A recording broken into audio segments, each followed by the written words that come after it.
Good morning, I'm Paolo del Rosario. Welcome to WeatherHQ. Today's headlines. The reported fatalities in the aftermath of tropical cyclone Pepito continues to rise at 12, with 5 validated by the National Disaster Risk Reduction and Management Council. Total damage to agriculture and infrastructure now stands at over 30 million pesos. A bomb cyclone hit the northwest U.S., leaving 600,000 residents without electricity.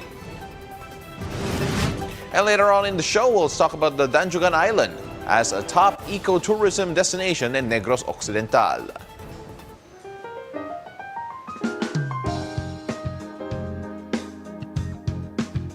Pag-asa says there are 2 weather systems now affecting the country. The first is a northeast monsoon that affects extreme northern Luzon, particularly in the Batanes and the Babuyan Islands area. Now, this means that they will have cool weather and cloudy skies with light chances of rain, or rather chances of light rain. While the second weather system are the easterlies coming in over here. Now, because of this, you can expect warm and humid weather today for the entire country. But always remember, always bring your umbrellas, because with that comes localized thunderstorms that are still possible in the afternoon or evening while you are on your way home after work.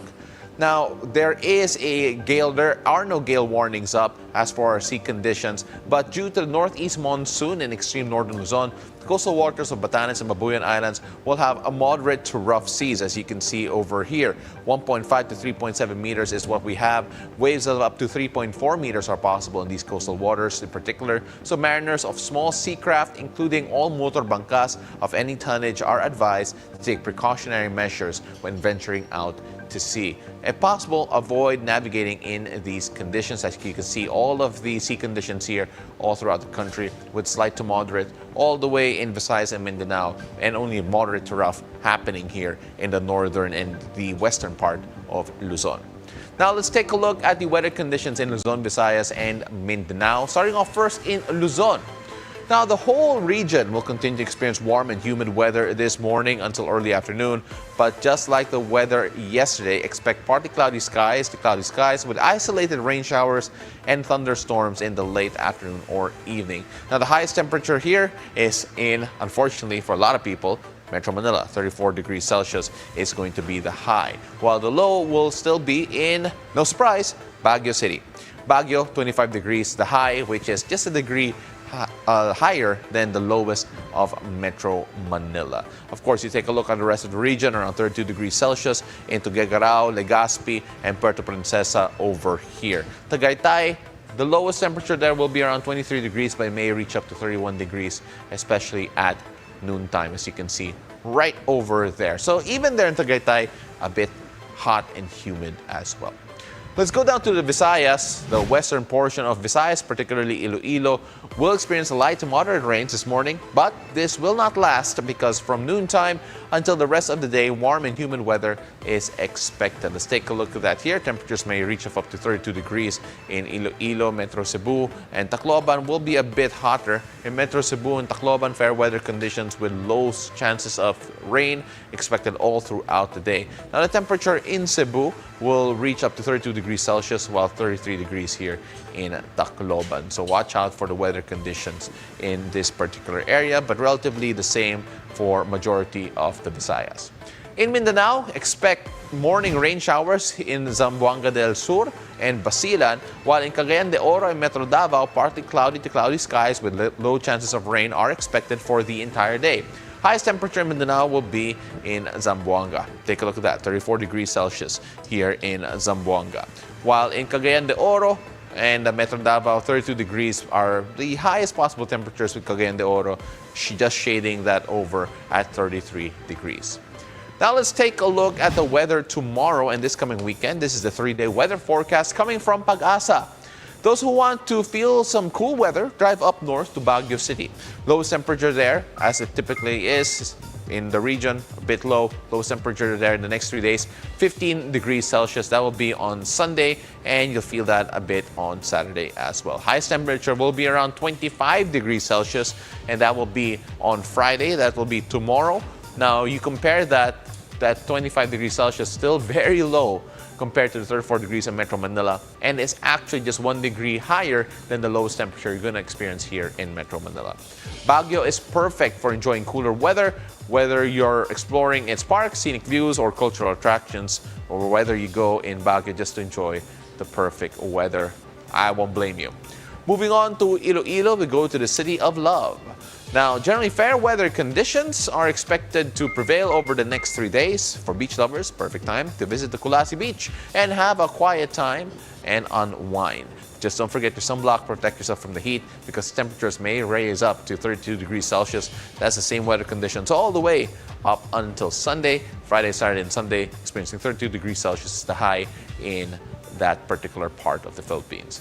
Moving on over to Zamboanga. Now, good weather conditions is expected tomorrow, but come Saturday and Sunday, expect cloudy skies with rain showers and thunderstorms due to the intertropical convergence zone that will affect Mindanao in the coming days. Now, lowest temperature will be on Sunday, by the way. That will be around 24 degrees, 25 degrees Celsius, and the highest will be by tomorrow at 34 degrees. Now, as you can see here, the temperature actually cooling in the next couple of days up until Sunday. So if you're from Zamboanga and you're feeling a bit hot at the moment, maybe in the next few days, it will get easier for you. Now, when we return, let's talk about the success story of Danjugan Island in Negros Occidental as a top ecotourism destination. I'll speak with the Philippine Reef and Conservation Foundation Incorporated. Stay tuned. You're watching WeatherHQ.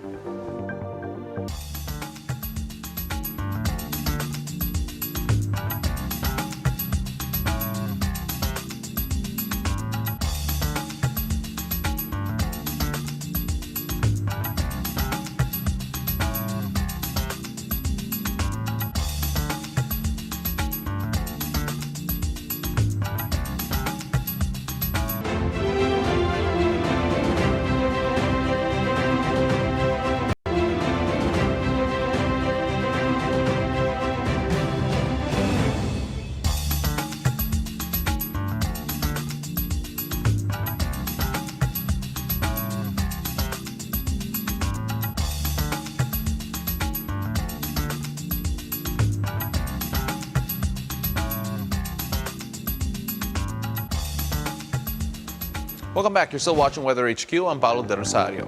Danjugan Island is a marine sanctuary and an environmental education destination in Negros Occidental. It is a testament to the Philippine Reef and Rainforest Conservation Foundation's commitment to biodiversity, conservation, and environmental education. Joining us on the phone is the Foundation's Science Officer, Georgie Cruz. Magandang umaga, Georgie. Thank you very much for joining us. Good morning po, sir. All right, Georgie, of course, when we talk about Danjugan Islands, yung origin story nito, if I'm not mistaken, comes from divers that helped save the island from destruction and unsustainable fishing along its reef. Paano to nagsimula, yung effort na to? Okay, so back in the 90s po, early 90s, there was a group of divers na bumibisita sa Danjugan Island for fishing, parang nag-spear fishing sport sila. But there was one diver that he was not equipped with a spear, rather he was equipped with a camera, and he fell in love with the marine ecosystem and the fishes and the corals of Danjugan's reef. And then there came a time no binenta nung may-ari ng island ang isang tree. Isang dungog tree na tinitirahan ng isang pair of white-bellied seagulls. So sabi ni founder na kung ibebenta niyo sa amin yung tree na yan, bakit hindi niyo na lang ibenta sa amin ang buong island so we can conserve it? You know, we're looking at the footage right now of Danjugan Island. Can you tell us a bit more about yung biodiversity dito? How big is it? And of course, what can people see if they do visit it? Because it is an ecotourism destination. Yes po. So Danjugan Island is a 48-hectare island, very rich in biodiversity. We have 7 ecosystems in the island. And then wildlife species namin is very diverse. We have 244 hard coral species. We have bats, species of seagrass, 572 species of fish, bird species, mangroves, butterfly species and all these. You know, because of this effort, you now have several programs in place with some environmental initiatives and offshoot from yung Danjugan Island experience. Can you tell us a bit more about yung mga programa po ninyo in that area? Okay po. So part po ng mission namin is to let people experience nature. So experiential learning through our different programs. Meron po kaming for tourism. It's Danjugan Island Nature Tourism Program because the island is open for tourists. And then also, we're very proud of, it's the longest running marine camp. It's called the Marine and Wildlife Camp that we host in Danjugan yearly. It's open for both youth and adult campers. And then we let them experience the island. So they get to see and appreciate and love nature, and they are able to now be part of our mission in protecting not only Danjugan Island, but the environment as a whole. Alam mo, I'm sure it takes a village to make sure that this collaboration works out. Can you tell us a bit about your communities, the private sector, or even the local government that is helping you with these conservation efforts? Yes po. So, Danjugan Island is located in Barangay Bulata in municipality of Cauayan. So we have been in partnership with the LGU and also the local LGU of Bulata. And we have communities doon sa Barangay Bulata wherein we have given them projects to augment their income. Also, to let them appreciate kung ano yung importance talaga ng ginagawa namin because yung local fishermen naman talaga ang makaka-benefit sa pag-protect namin ng waters ng Danjugan po. And this is not just, well, looking at the success of Danjugan Island, are there any future plans to replicate this success in any other location, any other islands in the region or maybe around the Philippines? So, locally, marami pong mga marine protected areas dito sa Southern Negros Occidental. And all of these marine protected areas are under the jurisdiction and the protection of respective local government units. Pero yung Danjugan Island po kasi is privately owned by the foundation. So, siguro that's what makes it different kasi yung management saka yung conservation efforts is more focused talaga po. Georgie, if there are people who want to reach out to this advocacy or maybe even visit Danjugan Island, how can they reach out to you and partake in this project of yours?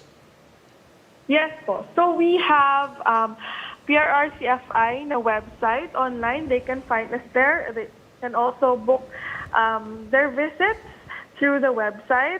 You can reach us at our social media pages, sa Facebook, sa Instagram. You can also see there are different programs and the projects that we currently have running right now. And then also, we may be able to accept researchers na want to explore pa more the diversity of Danjugan. All these other hashtags there also, Walausik economy, and of course the other one there, more fish, not plastic.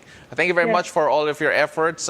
We can't wait to hear more from you, and hopefully we bring more people to the Philippine Reef and Rainforest Conservation Foundation. Maraming salamat. That is their science officer, Georgie Cruz. After the break, we'll have global weather. Keep it here on BNC, the Bilyonaryo News Channel. Don't go away.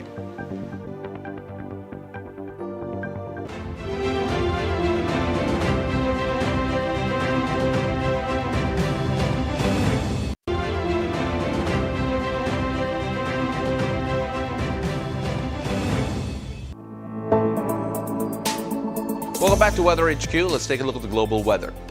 A weather disturbance hit northwest U.S. on Wednesday, resulting in power knockouts, road travel disruption, and at least 2 deaths and injuries. It has tropical storm force winds of 80 kilometers per hour and gusts around 110 kph, toppling down trees and power lines overnight. It left more than 600,000 homes without electricity and affected businesses in Washington, Southwest Oregon, and Northern California as well. The Snohomish Regional Fire and Rescue Service in Western Washington urged residents to stay home with many trees and power lines down. This was called a bomb cyclone because of its rapid intensification in less than 24 hours. It is forecast to stall over Northern California in the next few days. The National Weather Service's Weather Prediction Center rainfall on Friday could reach up to 50 centimeters in parts of southwestern Oregon and Northern California. The Swiss Jura Mountains on Wednesday covered in snow as it received the season's first snowfall, marking the beginning of the winter season in Switzerland. The Col du Molendruz is located around 3,600 feet above sea level in the Canton de Vaud. The Swiss weather forecast is expecting 40 centimeters of snow in this region until today. Winter weather in Switzerland can occur from mid-November all the way through April, characterized by snowfall, lower temperatures, and various winter activities. Officially, the astronomical winter season in Switzerland begins on December 21 and lasts until March 19, marking the time when days are shortest and cold temperatures prevail.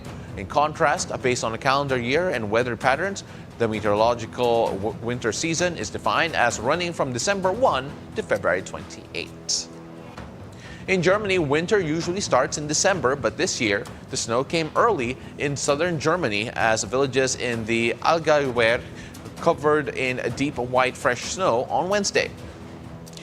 The German Weather Service says the early cold snap has been brought about by polar sea air flowing towards Bavaria, and this will keep parts of Germany unusually cold until the weekend. Visitors to the area were delighted with an early snowfall and said they were prepared for the colder temperatures. Fresh snow is expected to continue falling today and will affect the Black Forest region. German media reported that somewhere between 20 to 50 centimeters were expected in the Allgäu, and storms were also likely between North Rhine-Westphalia up to Berlin. And that's WeatherHQ for today. Join me again tomorrow, whatever the weather, here on BNC, the Bilyonaryo News Channel. I'm Paolo del Rosario. Have a great morning.